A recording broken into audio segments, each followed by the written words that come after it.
Kakalamon ng lamon na naman.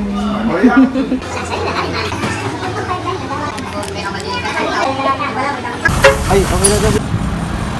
Nakikita niyo yung bundok na yun. Mount Arayat yan. Diyan kami mag-hiking sa susunod.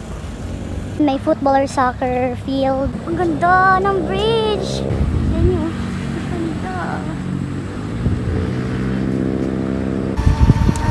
Oh, naka-highway na siya.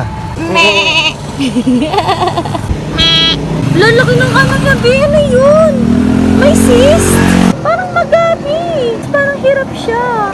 Wawan. Wala ang pangalan. Bumili ako ng kalahating kilong ginili. Mahigit pa na kalahating. Dalawa pong egg pie. Tsaka bird's nest daw.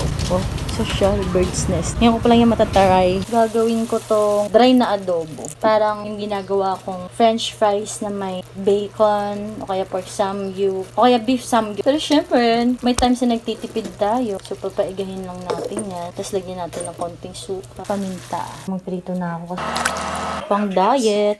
Ito pa. Bird's nest daw yung tawag dito.